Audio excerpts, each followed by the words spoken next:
할렐루야. 네, 인사 나눕시다. 그래도 시간 딱 맞았습니다. 정말로 반갑습니다. 주 안에서 사랑합니다. 잘 나오셨고요. 오늘 충성교구 첫 주간 예배 잘 드렸습니다. 이어서 계속해서 교구마다 열심히 모여주시기 바랍니다. 이게 이제 오전 오후로 나뉘어지다 보니까 사실 이제 각 모임마다 특색이 좀 있는데, 우리 오후에 나오시는 여러분들은 정말 주어진 일이 많죠. 하는 일이 많은데 그 열정이 보여져요. 그 열심을 가지고 나오는 여러분들 참 감사합니다. 오후에 늦은 시간인데 또 말씀으로 우리가 채워지면은 육신의 필요함도 덜어지게 될 줄로 믿습니다. 오늘 이제 충성교구가 주간 예배 이렇게 2016년 처음 드렸어요. 하나의 이제 모델이 될 거예요. 뒤에 있는 교구들은 또 어떻게 이 주간 예배를 드릴까 하는 그런 생각을 갖고 있었을 텐데, 이러면 되겠다. 우리 충성교구 오늘 잘 그렇게 길잡이를 해주셨습니다. 감사합니다. 자, 모든 삶에는 우리가 따라가는 어떤 모델이 있게 마련이에요. 자, 여러분, 오늘 이 본문에서 지금 바울이 그런 말을 해서 그래요. 빌립보서 3장 17절에 보면은 형제들아 너희는 나를 본받으라 이런 말을 하거든요. 여러분, 이 말이 어떻게 들려요? 나를 본받으라고 하는 말을 쉽게 할 수 있는 얘기예요. 여러분, 한번 여러분들이 자녀들에게 얘들아 나를 본받아라 이렇게 자신 있게 말할 수 있는 분 계십니까? 그렇지 않은 경우가 더 많이 있죠. 예전에 영화에 보면은 그 부모들이 죽어가면서 너는 절대 나 같은 삶을 살아서는 안 된다 뭐 이렇게 하면서 꼴깍 죽죠. 자기 삶을 본받으라, 나랑 같이 되었으면 좋겠다 이렇게 생각하는 부모들도 많지 않아요. 그러니까 지금 바울이 나를 본받으라 이렇게 말하는 게 어떻게 듣기에 따라서는 굉장히 교만하게 들릴 수도 있는 그런 말이에요. 그러면 바울이 자신의 삶이 그렇게 완벽하고 정말 누군가 본받을 만해서 자신의 인생을 본받으라고 하는 것인가? 그건 물론 아닌 거죠.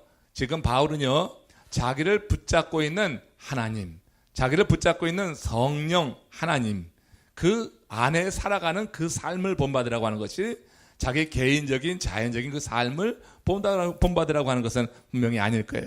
바울은 그 삶을 완전히 하나님의 법에 의해서 지금 통치받고 있잖아요. 하나님의 영이 그의 삶을 사로잡고 있잖아요.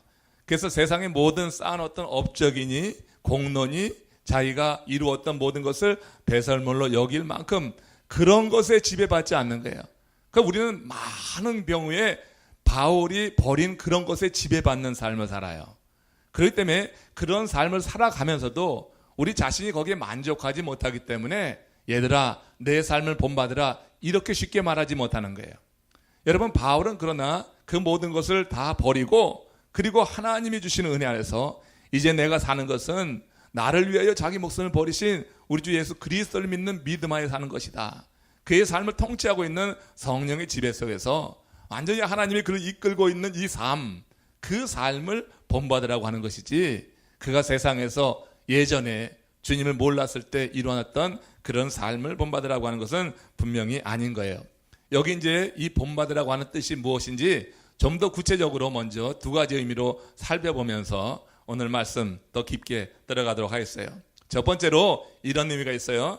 그리스도를 얻기 위해서 자신의 모든 것을 내려놓은 그 삶을 본받으라고 하는 거예요. 예수 그리스도를 얻기 위해서 그리스도 아는 지식의 고상함을 깨닫고 그리스도를 얻기 위해서 바울은 세상에 얻었던 그동안에 얻었던 모든 것, 이루었던 것을 다 버린다고 그렇게 말했거든요. 그러니까 그리스도를 얻기 위해서 내 자신이 세상에 그렇게 심혈을 기울여서 얻었던 모든 것을 내려놓는 그런 삶. 뭐 세상에 그것이 다 필요 없다고 하는 것이 아니라 그리스도에 비하면은, 그리스도를 아는 지식에 비하면은 그것은 아무것도 아니라고 하는 그와 같은 인식 속에서 좀 이게 비교해 볼 때 그런 말을 하는 거죠. 그러니까 그리스도를 아는 지식, 그리스도를 얻기 위해서 내가 세상에 사람들이 그렇게 귀중히 여기고 거기에 목매고 살아가는 그것을 내려놓았던 이 삶을 한번 본받아 보라고 하는 거예요. 바울은 완전한 자가 아니었습니다. 우리와 같이 연약한 사람이었어요. 그러나 바울은 그리스도를 아는 지식이 가장 고상하다 하는 사실을 깨달은 후에 그리스도를 얻기 위해서 자신의 모든 것을 내려놓는 결단을 했어요. 우리 주님께서 어느 순간 우리에게 지금 내가 귀중히 여기는 것을 한번 내려놓아 봐라 할 때, 그럴 때 여러분 그것을 따라갈 수 있는 그런 결단하는 삶을 한번 본받아 보라고 하는 거예요. 그러면 우리 하나님께서 우리의 것을 다 빼앗고 나에게 완전히 무일푼으로 나를 완전히 그렇게 거렁뱅이가 되게 하기 위해서 내게 내려놓으라고 하는 것은 아닌 거예요. 주님의 뜻은 분명히 다른 데 있는 것이고, 우리가 결단하고 내려놓을 때 하나님께서 우리에게 새로운 세계로 이끄시고, 하나님께서 내가 내려놓은 것은 하나님이 채우시고 필요하면 얼마든지 공급하시면서 우리의 삶을 이끌어 가실 것을 믿기 때문에 내려놓는 그 삶, 이거예요. 그러니까 그 삶을 믿지 못하니까 내려놓지 못하는데, 바울은 그리스도를 아는 지식의 고상함을 깨달으면서 그렇게 내려놓았을 때 주님께서 함께 하심으로 말미암아 내 삶을 책임진다고 하는 사실을 알고 믿었기 때문에 그런 결단을 했어요. 이런 삶을 본받으라고 하는 거예요. 여러분, 그 삶을 통하여서 바울이 누렸던 게 뭐냐면은, 제일 중요하고 제가 세 가지 말했어요. 그리스도를 아는 지식으로 말미암아 우리에게 하나님이 주시는 선물, 그 신앙의 아름다운 덕목들 세 가지를 말하자고 하면은 그것이 여러분 기쁨과 자유와 평안입니다. 저는 이 세 가지를 말합니다. 우리가 예수 그리스도를 믿어서 우리에게 가장 유익하게 내 삶에 정말로 기쁘고 내 삶에 임하는 가장 큰 축복이라고 하는 것은 죄에서부터 자유하게 된 그 자유함이에요. 죄의 찜으로부터 벗어난 자유함, 이 자유함이 아주 큰 은혜라고 하는 것이고 하나님이 우리에게 주시는 축복입니다. 또한 그로 말미암은 기쁨이 있어요. 또 그로 인한 평안이 있어요. 그러니까 세상에 우리가 매여서 그렇게 억압되어서 뭔가 눌리고 쫓기는 그런 삶으로부터 자유하고 주님이 주시는 기쁨과 평강, 이 평안을 우리가 누릴 수 있다고 하는 것, 이건 대단한 은총이요 축복이라고 하는 거예요. 바울의 삶을 본받아 갈 때 그리스도 하는 지식이 규정함을 알아서 정말 성령이 우리에게 어떤 것을 선택하라고 할 때, 결단하라고 할 때, 우리가 결단하게 될 때 우리에게 임하는 복이 바로 그런 거란 말이에요. 바울은 그걸 알았어요. 그걸 누렸어요. 바울은 다 내려놨는데 얼마나 자유한지 몰라요. 다 내려놨는데 얼마나 평안이었는지 몰라요. 정말로 기뻤어요. 바울의 마음에는 세상에 알지 못하는 그 기쁨이 있었어요. 그래서 바울은 빌립보 교회가 어떤 교회예요? 그렇게 사랑하는 교회 아니에요? 빌립보 교회를 얼마나 사랑하는지 1장에서는 그리스도의 심장으로 내가 얼마나 사랑하시는지 하나님이 증인이시 되신다, 이렇게 말했어요. 그리스도의 심장을 가지고 사랑했던 이들이 빌립보 교회 성도들이란 말이에요. 여러분, 내가 가장 사랑하는 이들에게 가장 귀한 것을 주고 싶잖아요. 그죠? 여러분들의 자녀에게 얼마나 귀한 것을 주고 싶어요. 가장 귀한 것을 줘도 아깝지 않고 주면서 기쁜 게 그게 부모의 마음 아니겠어요? 지금 바울이요, 빌립보 교회를 그렇게 보는 거예요. 영적인 자녀들이에요.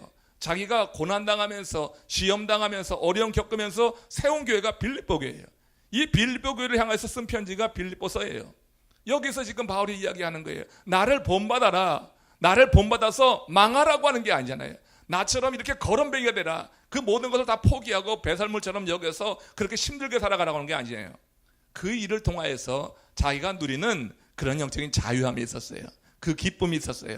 그 평강을 알기 때문에 그래서 나를 본받으라고 하는 거예요.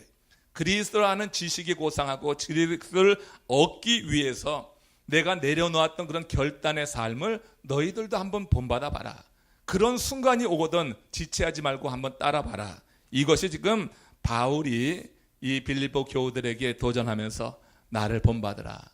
여러분, 우리가 내 개인적으로 인성적이나 성품적으로 본받으라고 하지 못할 것, 그거 여러분 압니다. 그렇게 말하는 건 굉장히 교만할 수 있어요. 그렇지만 여러분, 성령 하나님이 우리를 다스리시고 통치하시고, 그래서 성령이 주시는 그 기쁨과 감사를 알고 이것이 어떻게 내게 임했는가 하는 깨달음 속에서 이 자유와 기쁨과 평강이 임하려고 하면 이래야지 되는구나. 그래, 내가 이런 삶을 살아서 그렇게 됐지. 그래가지고 내가 사랑하는 이들에게, 정말로 사랑하는 이들에게, 그들에게 내 삶을 한번 본받아 봐. 이것은 내 개인적인 삶이 아니라 주 안에서 통치되고 다스려지는 그 삶을 통하여서 그들에게 은혜를 심어주기 위한 그런 권면인 줄로 믿습니다. 이게 여러분 지금 나를 본받으라고 하는 바울이 말하는 그 기본에 깔려있는 그런 내용이라고 하는 것입니다. 두 번째는 표대를 향해 달려가는 자신의 모습을 본받으라, 이 얘기예요. 자, 예수 그리스도를 아는 것을 위해서, 예수 그리스도를 얻기 위해서 내려놓는 그 삶, 이거 여러분, 우리가 구원을 얻게 될 때, 예수로 인하여서 사망에서 생명으로 옮기는 사람이 될 때 우리는 이런 귀한 삶을 알게 되는 거예요. 그러니까 그리스도를 얻기 위해서 세상의 것을 내려놓을 때는 내려놓을 수 있는 그런 결단을 하게 됩니다. 이것을 본받으라고 하는과 동시에 바울은 이제 뭐냐면 표대를 향해 나가는 삶을 본받아라. 우리 삶이 여러분 불안한 것은 방향이 제대로 정해지지 않고 어디로 갈지 모르기 때문에 사람은 이렇게 허둥대다가 불안해하는 거예요. 내가 어디로 달려갈지만 분명히 방향이 정해지면은 그렇게 불안해하지 않아요. 우리는 그 길을 가고 그 길 끝에서 우리가 그 길 간 이유를 보게 될 것입니다. 바울은 지금 그 빌립보 교우들에게 이것을 본받으라고 하는 게, 바울은 예수 그리스도를 알고 예수 그리스도 안에서 누리는 이런 큰 복을 누린 이후에 삶의 표대가 분명했어요. 나가는 방향이 너무 분명했어요. 예수 그리스도를 바라보고 부활의 생명을 향해 나가는 거예요. 그러니까 표대를 보고 달려가는 자신의 삶을 본받으라 하는 겁니다. 표대를 향해 달려가고 있습니다. 그는 구원의 완성과 신앙의 성숙을 향해 달려가고 있는 거예요. 이게 뭐라고 그랬어요? 어려운 말로 이게 여러분 성화라고 했어요. 그죠? 구원을 받으라, 구원을 이루라, 그 얘기가 성화라고 그랬잖아요. 그렇죠? 너희의 구원을 이루라고 하는 것, 2장 13절에서 말씀하는 그 내용, 이게 여러분 성화라고 하는 거예요. 이걸 본받으라고 하는 게, 바울도 처음부터 완벽하지 않았고요. 그는 순교하는 그 순간까지 정말로 성령의 소욕하고 육체의 소욕의 사로 가운데 있어가지고 그 세간에서 고민이 많았던 사람이에요. 그렇지만 바울은 계속해서 자라갔어요. 프로그레스라고 하는 거죠. 영적인 프로그레스를 이루어갔어요. 처음부터 완벽한 사람 누가 있어? 바울이 여러분 구원받아서 부활하신 주님 만난 이후에 그렇게 처음부터 완벽했어요? 그렇지 않아요. 바울도 고민 많이 했어요. 그러나 그 고민 속에서 그는 주의 은혜 안에서 성령의 도우심 가운데서 자라갔어요. 고민하면서 자라갔어요. 한 단계 한 단계 자라갔어요. 이 세상에 여러분 구원 얻은 하나님의 사람들은 고민해야지 돼요. 고민 없이 살아가는 것은 세상 사단 마귀의 노예가 된 거예요. 아직까지 벗어나지 못했기 때문에 그런 거예요. 우리가 사단 마귀의 손에서 벗어나면은 그때부터 계속적인 도전이 있기 때문에 사실은 영적인 고민이 계속되어야 되는 거예요. 이거 여러분 고민 없는 인생 없어요. 죽는 순간까지.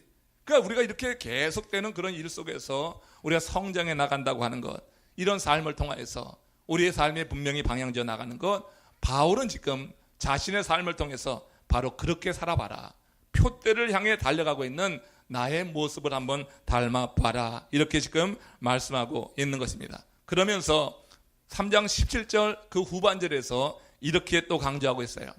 너희가 우리를 본받은 것처럼 그와 같이 행하는 자들을 어떻게 눈여겨보라고 그랬어요. 자, 이거 중요한 말이에요. 믿음의 공동체 안에서 서로 이제 격려하고 도전받고 그러면서 자라가라고 하는 그런 의미가 여기 있거든요.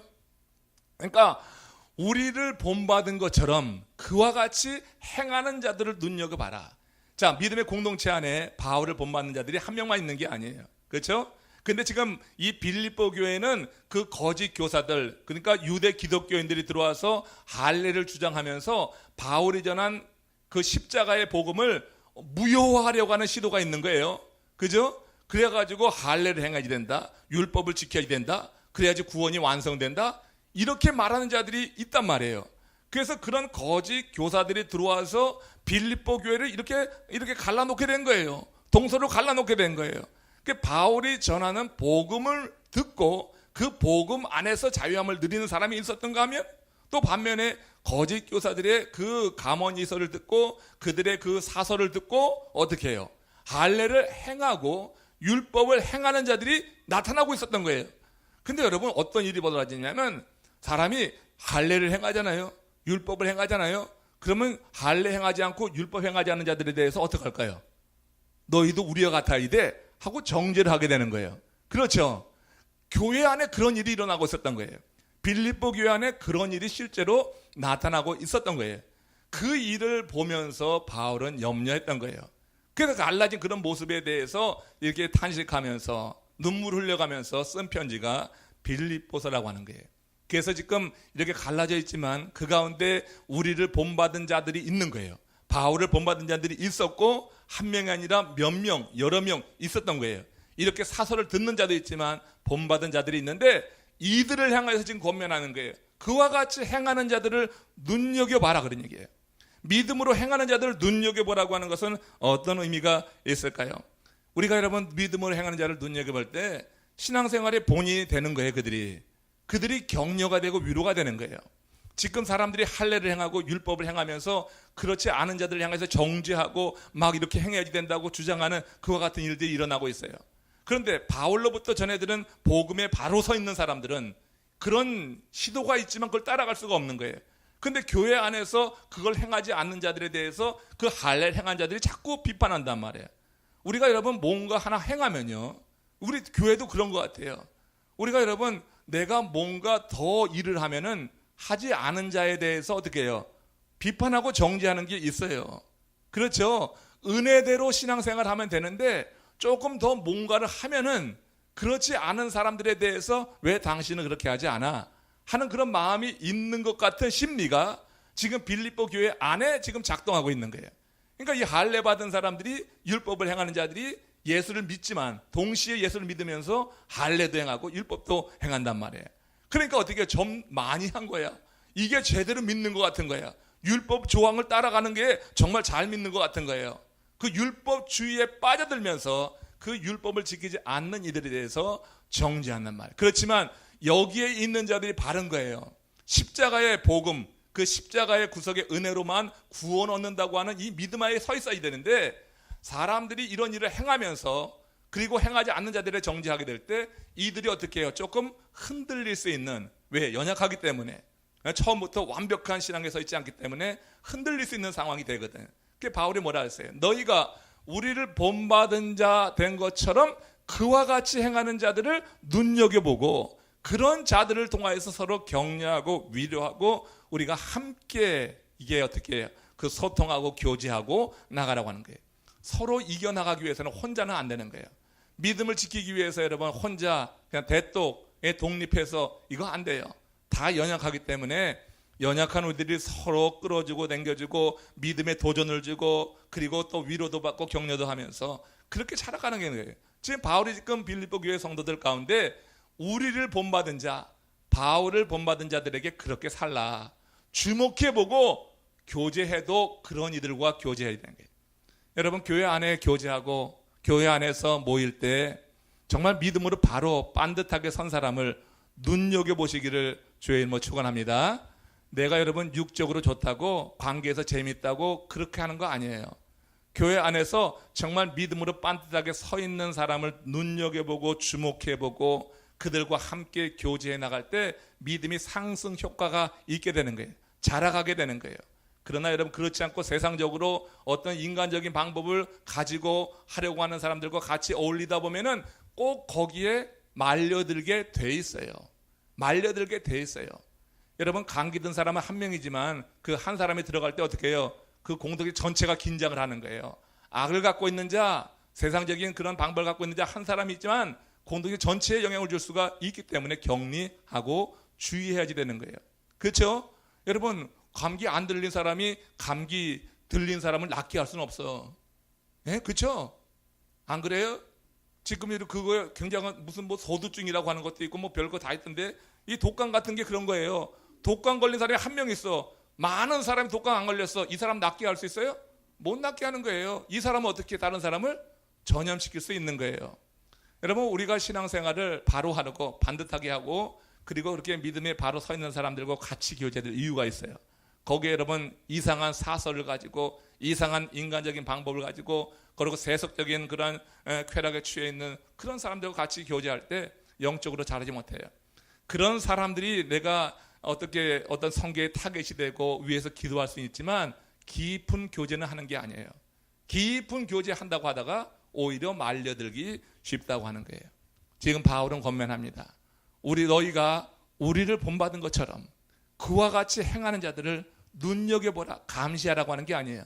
그런 자들을 주목해보고 그런 자들을 통해서 격려받고 위로받고 서로 도전을 받으면서 자라가라, 영적인 성화를 이루어가라, 이런 얘기가 돼요.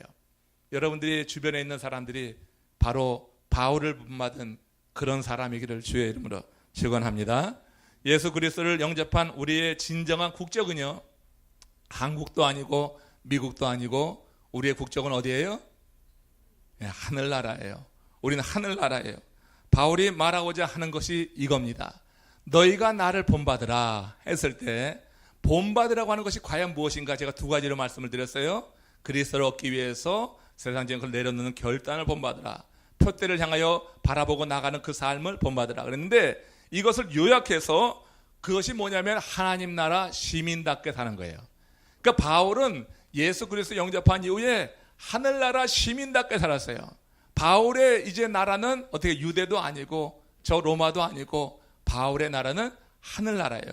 그죠? 그래서 하늘나라 시민이 되어서 하늘나라 시민으로 살아가는 것이 그리스도를 얻기 위해서 세상의 것을 포기하는 것이고, 표대를 향하여 달려가는 그 삶으로 나타난 거예요.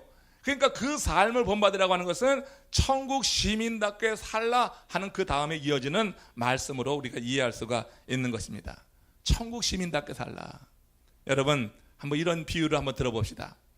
미국의 우리 교회도 우리 한국에서 많은 주재원들이 오고 또 교환 교수도 오고 막 그래요. 그렇죠? 그리고 유학생도 와요. 자, 그러면은 주재원이 와서 유학생이 와서 집 사는 사람이 있습니까? 네? 주재원이 와서 유학생이 와서 대번에 집 사는 사람이 있어요? 뭐 있기도 있겠지. 근데 내가 볼 때는 없어. 집 사는 사람하고 다 뭐 해요? 렌트해요. 그렇죠? 그런 사람들이 와서 뭐 고가의 그 아주 그냥 하이브랜드 가구를 들여놓는 사람이 있습니까? 없어요. 그런 사람들 어디 가요? 싼 가구 파는 데가 요즘 어디더라? 그거 있죠? 뭐 갑자기 이름이 생각이 안 나. 예? 아이키아인가? 거기 가서 그냥 싼 거 사다 놓는 거예요. 아니면 어떻게? 중고를 구입하든지 또 먼저 왔던 주재원들이 들어가면서 넘겨주고 가는 가구를 물려받아요. 유학생인 경우에는 그 가구가 계속해서 대를 이어서 넘어가요. 저도 20년 전에 유학 가서 그 가구 받은 게 하나 있어요. 저희 집사람이 지금 화장대로 쓰는 거예요. 20년 전에 물려받은 거예요. 20년 전에 한 집사님이 버리겠다고 하는 거 받아가지고 그거 가지고 20년 동안 지금도 쓰고 아직도 쓰고 앞으로 20년도 더 쓸 것 같아. 이게 망가지지는 않을 것 같아. 그 여러분 깨끗해. 그냥 써.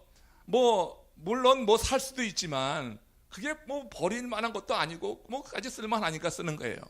여러분, 주재원이 오고 유학생이 와가지고 뭐 집을 먼저 그냥 확 큰 집을 사거나 이렇게 좋은 가구를 드리는 법이 없어요.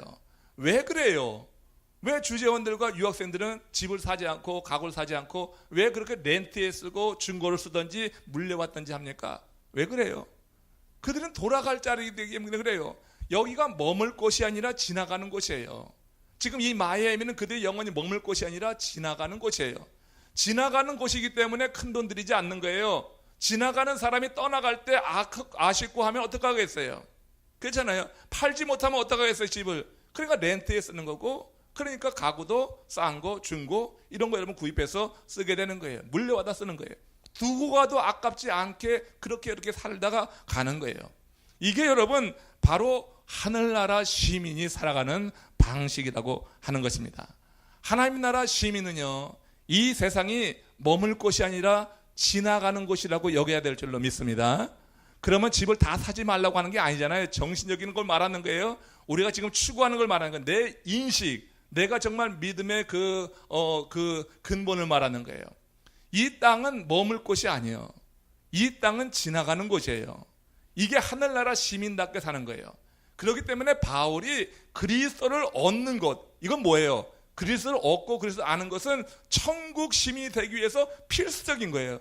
이걸 얻기 위해서 그가 이제까지는 귀하게 여겼던 거지만 이것 얻는데 방해가 되고 이것 얻는데 어떻게 지장이 된다고 하는 세상 것을 내려놓는 거예요. 그게 천국 시민답게 사는 거예요.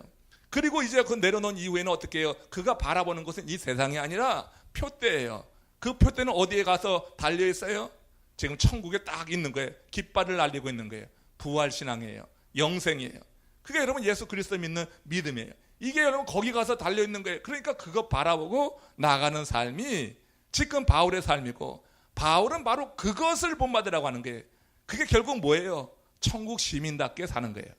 우리가 천국 시민이라고 하면은 이와 같은 삶을 살아가게 되는 거고요. 정말 믿음이 있다고 할 때 우리의 관심이 어디에 있느냐 하는 그런 생각을 지금 해봐야지 될 것입니다. 하나님은 하나님 시민, 천국 시민인 우리들이 세상에 머물지 않고 지나가기를 원하셔요. 여러분, 지나가는 것에 대해서 절대 아쉬워하지 마시기 바랍니다. 그냥 마지막 순간에 와서 조금 생명줄 늘리려고 안간힘 쓰지 말자고. 때가 돼서 갈 때쯤 되면 그냥 평안히 갈 수 있도록 기도합시다. 그 생명줄 조금 늘려서 뭐 할 거냐고. 그러니까 하나님 부르실 때 갈 수 있는 그런 준비를 좀 갖추고 살아가는 거. 천국 시민답게 사는 거예요. 내가 머물 곳이 아는데 왜 그렇게 길어서 살려고 해? 때가 돼서 오라고 하면 가야지. 그죠? 이런 얘기를 하면은 은혜가 안 되나 봐. 이런 얘기를 하면 왜 은혜가 안 될까? 난 은혜가 됐으면 좋겠어. 진심으로 은혜가 됐으면 좋겠어요. 천국 시민답게 사는 게 그런 거예요. 천국 시민답게 사는 게. 너무 여러분 생명줄을 누리려고 하지 말고 우리에게 주어진 그런 삶을 의미 있게는 살아야죠. 주님께서 허락하신 그 인생 그 기간 동안 열심히는 살아야죠. 이게 여러분 하나님께서 우리에게 두신 사명대로 사는 거예요. 천국 시민은 그렇게 살아가는 거예요. 우리가 여러분 구원받은 이후에 제일 좋은 것, 제일 큰 축복은 뭐냐면 구원받은 즉시 데려가는 건데, 하나님은 당신의 일을 이루기 위해서 구원 얻은 하나님의 사람들을 즉시 데려가지 않고 이 땅에 머물러 두게 하실 때가 있는 거예요. 그렇죠? 그럼 왜 머물러 두게 하시는 거예요? 하나님의 일을 하라고 하는 거지. 하나님의 시민답게 살면서 하나님이 기뻐하시는 일을 하라고 하는 거죠. 하나님 모르는 자들에게, 그리스도를 모르는 자에게 그리스도 아는 지식을 전하라고 하는 거죠. 하나님을 깨닫게 하는 일에 그들이 쓰임받게 하라고 하는 거죠. 그러니까 우리를 두신 거예요. 그러니까 우리가 살아가는 목적은 너무 분명한 거야. 그거 여러분 흔들리면 안 되는 거야. 이 땅에서 그냥 뭐 밤 제대로 먹고 그냥 실컷 먹고 잘 즐기고 놀기 위해서 있는 게 아니라고요. 우리가 구원 얻은 하나님의 사람들의 삶의 목적은 이젠 좀 달라져야지 되는 거예요. 정말로 큰 축복은 구원 얻은 즉시 하나님이 데려가는 거지만 우리를 두신 목적이 무엇일까를 생각해 볼 때 하나님 기뻐하시는 그 일을 위해서 살아가야지. 이게 천국 시민답게 살아가는 것이고, 바울은 그렇게 살았던 거예요. 자기가 예수님을 만난 이후에 그렇게 살았어요. 그래서 나를 본받으라고 하는 거예요. 나를 본받으라는 건 자기 자랑하기 위해서가 아니라 자기가 살아가는 그 삶을 통해서 그 영혼들, 빌립보 교회 사랑하는 영혼들이 정말 천국 시민답게 살아서 함께 천국에 들어가기를 원하는. 여러분 천국 있습니까? 없습니까? 예, 요거 여러분 분명하십시오. 천국과 지옥이 저는 분명히 있다고 믿는 사람입니다. 여러분 천국과 지옥이 있습니다. 그러면 천국을 믿는다면 우리들의 삶은 조금 더 달라야지 될 것이다. 그렇게 생각을 해요. 저희 누님이 여러분 26살에 돌아가셨어요. 목회하시다가 목회 한 1년 하고, 제가 말씀드렸지만 천막교회 하면서 그때 여러분 병들어서 피 쏟고 돌아가셨어요. 저는 그때 하나님을 원망하기도 했어요. 왜 그렇게 열심히 그렇게 신실하게. 저희 누님 참 순수했어요. 노래도 잘하고 노래 기가 막히게 잘했어요. 그럼 노래 잘하고 그래도 우리 누님 세 분 가운데 제일 예뻤어. 셋째 딸이어서. 그리고 열심히 있어. 신앙적으로 그렇게 그냥 고등학교 때부터 그냥 이 교회 반주도 하면서 어머니에게 이렇게 그냥 끌려 나오면서까지 그 신앙생활 했어요. 그러다가 이제 결국 사모가 됐는데, 사모 돼서 1년 돼서 그래서 핏덩이나 두고 근데 죽었어. 그게 기가 막히잖아요. 그러니까 뭐 이런 일이 어디 있어. 그 여러분 불평이 좀 날 만도 했는데 지금 목회하면서 지금 제가 생각하는 건 거예요. 저희 우리 누님 하나님이 빨리 데려가시는 거 축복이다. 이젠 그런 거 갖고 불평하지 않아요. 일찍 가고 늦게 가는 것에 대해 절대 불평하지 않아요. 제 자신이 그래요. 여러분 오히려 지금 목회하다 보니까 그게 축복이었던 것 같아요. 이 고민 많고 고통스럽고 많은 범인이 있는 목회하면서 그렇게 사는 것도 뭐 좋기도 하죠. 그런 가운데 그렇지만 또 하나님 나라에 빨리 가는 것도 뭐 나쁘지 않다. 정말 천국이 있다고 하는 것을 믿는다고 하면 그렇게 가는 것에 대해서 무슨 불만이 있으랴, 이 생각이 있어요. 여러분 지금 이 바울이 빌립보 교회 성도들에게 천국 시민답게 살라고 하는 것, 그걸 본받으라고 하는 건데, 그 본받는 삶 속에서는 바로 그런 게 있는 거예요. 생사를 하나님께 맡기고 내게 주어진 삶, 이 인생 기간 동안에 주님이 기뻐하시는 그 일을 꿈꾸면서 살아가는 것, 이게 바로 천국 시민답게 살아가는 것이고, 바울은 자신이 그렇게 살고 있었어요. 차라리 몸을 떠나서 그리스도와 함께 영원히 살고 있는 것이 정말 소원이었어. 당장 구원받은 이후에 바울은 그랬잖아요. 2장에서 차라리 이 몸을 떠나서 그리스도와 함께 영원히 거하는 건 내가 원하는 바다. 그렇지만 하나님이 맡기신 사명이 있어서 내가 빌립보 교회에 편지도 쓰고, 그리고 그 교회가 이렇게 혼란이 일어났을 때 교회를 이렇게 어떻게 해요? 다시 연합시키고 일치시키라고 하는 그런 사명을 깨달아서 바울은 옥에 있으면서도 기뻐하라고 그 편지를 쓰고, 그 교회 성도를 살리기 위해서 디모데도 보내고, 그죠? 이렇게 하면서 그 성도들을 바로 세우려고 했다고 하는 거예요. 사명 있는 인생, 그건 표대를 바라보고 나가는 거예요. 우리가 뭘 본받아요? 바로 표대를 바라보고 나가면서 사명 있는 인생을 살라고 하는 바울의 그 삶을 본받아야 된다고 하는 겁니다. 저는 이 점에서 어제 그제 야곱이 에서를 만나는 그 장면이 있었죠. 큐티에 다 하셨죠? 네, 큐티 내용에 보면 그런 게 있어요. 야곱이 에서를 만났을 때 만나기 전에 상당히 큰 부담이 됐어요. 그래서 기도했어요. 하나님께서 그 기도를 들으셨고 에서의 마음을 살짝 만지니까, 그러니까 야곱이 에서를 만났을 때 에서가 야곱이 걱정한 것과 달리 달려와서 덥석 안고 볼에 뽀 맞추고 입 맞추고 환대를 하는 거예요.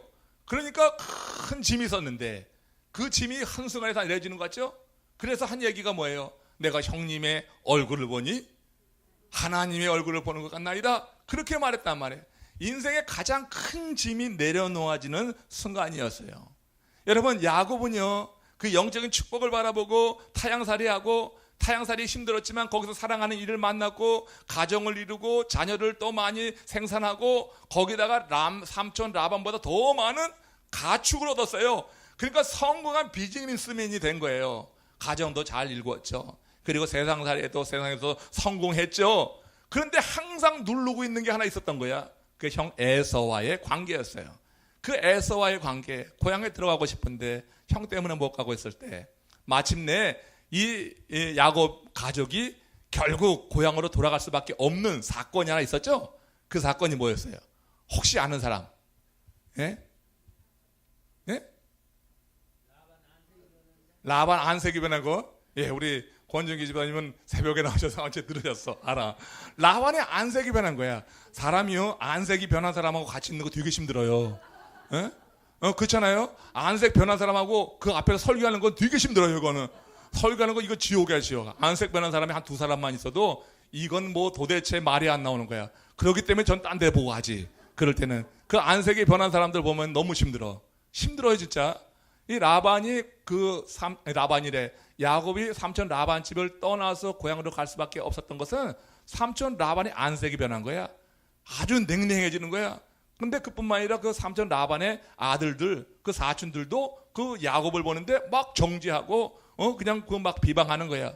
그러니까 거기 있을 수가 없는 거예요. 그러니까 일어나서 떠나는 거예요.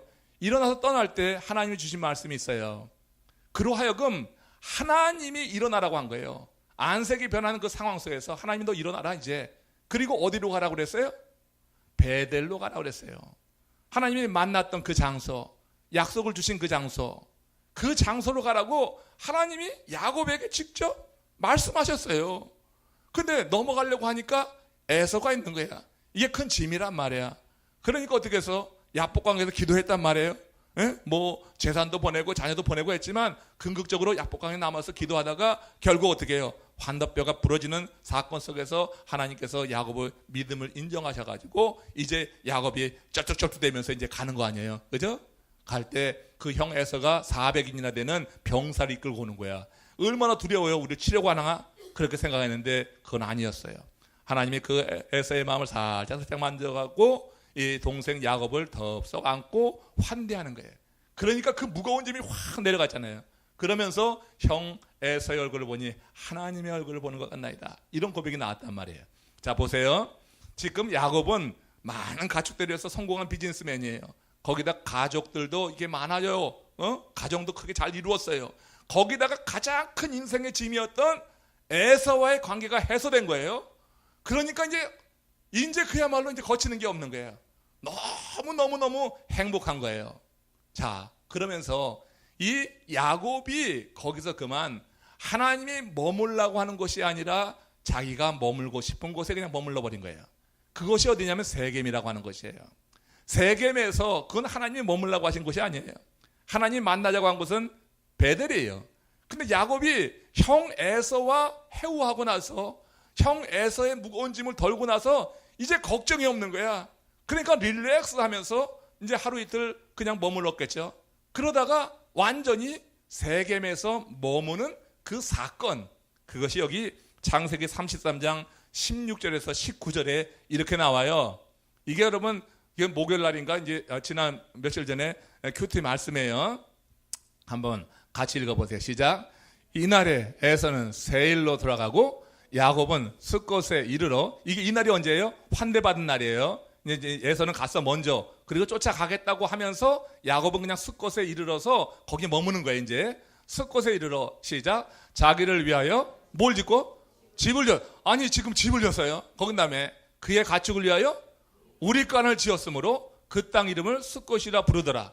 그가 어떻게 했어요? 그가 장막을 친 밭을 세겜의 아버지 하몰의 아들들의 손에서 100크리타에 샀으며, 지금 이게 지금 뭐 하고 있는 거예요? 지금 야곱이 지금 그 세겜 지역을 어떻게 생각하는 거예요? 머물 곳으로 여기는 거란 말이야. 그러니까 집 사고 우리간 짓고 집 짓고 우리간 짓고 거기다가 땅까지 샀어요. 부동산까지 샀단 말이에요. 이거는 야곱이 지금 지나가는 곳으로 여기지 않았다고 하는 거예요. 그죠? 지금 이 세겜을 자기가 머물 곳으로 여겼어요. 이렇게 집 사고 우리간 짓고 땅 사고 나니까 하나님이 하신 말씀을 또 싹 잊어버렸어. 긴장감이 떨어질 때 그는 육적인 자기의 만족을 위해서 생각이 그렇게 바뀌었어요. 그래서 그 세겜에서 얼마큼 살았을까요? 1년이 아니에요. 한 10년가량 살았어요. 그렇게 시간이 흘러간 거예요. 우리 하나님께서 그렇게 살고 있는 야곱 기다리고 기다렸는데 10년 살면서 어떻게 됐어요? 거기서 그 지역에 있는 우상단지를 섬겼다고. 그 가족들이 그 우상 그 장신구를 달고 있었어요. 그러다가 마침내 하나님께서 택한 사람이 야곱이기 때문에 야곱을 하나님이 오라고 하신, 머물기 원하시는 그 장소로 불러들이기 위해서 거기에 일어난 사건이 뭐예요? 그 딸 디나, 야곱의 딸 디나가 그 세겜성의 추장인 세겜성의 추장인 세겜이야. 세겜의 아버지가 하몰이고, 근데 그 세겜에게 겁탈을 당한 거예요. 이 세겜은 그 디나를 사랑했지만 이게 여러분 잘못된 거죠. 그 디나의 오라버니 두 명이 그 세겜성에 있는 남자들 다 죽이는 할례를 받게 하고 죽여버리죠. 그 일로 인해서 그 지방 인근에 있는 다른 족속들에게 이제 이 야곱의 이 가족 가문들은 큰 위기 가운데 놓이게 된 거예요. 그래가지고 그 야곱의 그 두 아들을 책망하는 그런 내용들 여러분 읽어보셨죠? 여러분, 아무튼 이런 사건을 통해서 하나님이 원하시는 것이 무엇입니까? 하나님은 지금 이 야곱이 거기 머무는 걸 원한 게 아니에요. 기다렸을 거예요. 10년 동안 기다렸어요. 그렇지만 깨닫지 못하고 계속해서 세상의 그리고 그 지역의 우상을 섬기는 그런 죄까지 범하게 됐을 때 디나 사건을 통해서 크게 깨닫게 하신 거예요. 그 35장 1절에 들어와서 다시 한번 지적해서 말해요. 너 나를 보자. 베델로 올라와라. 거기서 나를 보자. 이렇게 지목해서 분명히 이야기한단 말이에요. 그래서 그 베델로 향해 나갈 때 야곱이 그 모든 자기의 그 가설들에게 명령한 게 뭐예요? 장신구 다 떼어버리라고 하는 거예요. 옷을 갈아입으라고 하는 거예요. 그리고 몸을 목욕하라고 하는 거예요. 정결케 해가지고 베델로 데려나가려고 했을 때 그때 그 가족들이 다 깨닫고 야곱의 말에 일치 순종해가지고 다 장신구를 내어놓고 목욕 제기하고 또 옷을 갈아입고 장신구는 상수리 나무 밑에 파묻고 그리고 베델로 올라가는 거예요. 그 과정 속에서 오늘 세 가지 그 야곱이 결단했기 때문에 하나님이 증거로 보여주시고 하나님이 복 주신 세 가지 내용을 오늘 새벽에 했는데 그건 안 가르쳐 줄 거예요. 그거는 토요일 날 할 거예요. 토요일 날 하려고 남겨뒀어요. 그 세 가지 오늘 아침에 나오신 분들 물론 들었지만 그러나 조금 확대해서 제가 토요일 날 그 세 가지를 같이 나눴으면 좋겠어요. 여러분, 이렇게 이 지금 야곱의 이야기를 통해서도 보면 하나님 나라의 시민이 어떻게 사는 거냐. 우리는 이 땅에 머무는 게 아니에요. 이 땅에 머무는 게, 우리가 생각해야 될 것은 항상 그거란 말이에요. 집 살 수 있고요, 땅 살 수 있지만 우리의 중심의 기본적인 생각은 우리가 머물 것, 우리가 영원히 살 것은 이곳이 아니다 할 때 우리가 갖고 있는 모든 것을 어떻게 다스려야 될지 그 답이 나오는 거예요. 지금 여러분 하나님 나라 시민답게 살았던 바울은 자신이 그렇게 살아가면서 자신이 정말 너무나 사랑했던 지금 이 빌립보 교우들을 생각할 때 눈물이 나는 거예요. 눈물이.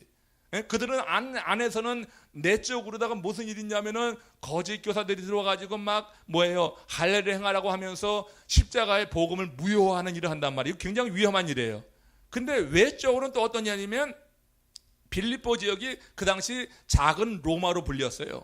로마의 식민지였지만 그 빌립보 지역은요, 저 아시아에서 유럽으로 통과하는 그런 관문이 되기도 하고 그 교통의 요충지가 되면서 그 지역이 굉장히 번성했던 곳이야. 그래서 그 지역에 사는 사람들은 굉장한 자부심이 있었어요. 로마 시민이라고 하는 것이. 식민지이면서도 로마 시민권을 갖고 있다고 하는 굉장한 자부심이 있었고 풍요한 곳이었어요. 근데 이런 풍요함이, 그 풍요함이 결국 어떤 일을 만들어냈느냐 하면은 그리스도 예수의 그 도에 대해서 이제 거역하는 그런 일들을 이뤄냈다고 하는 거예요.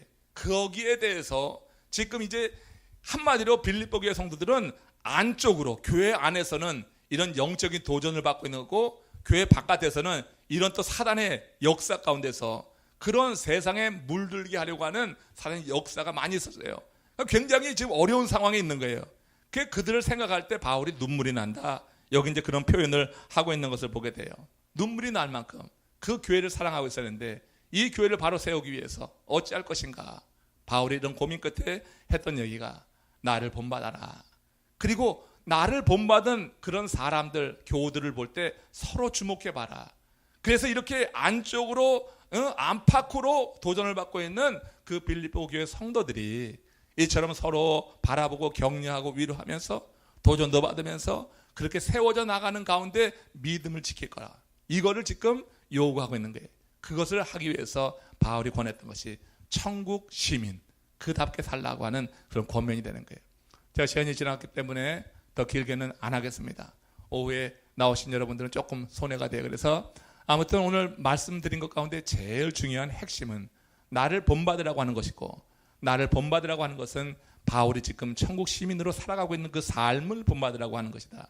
이 삶을 통해서 빌립보 교회가 겪고 있는 그런 갈등, 내적인 갈등과 외적인 그런 어떤 유혹과 시험 가운데서 그들을 바로 세우기 위한 바울의 마음을 우리는 오늘 본문 가운데서 배우게 되는 것입니다.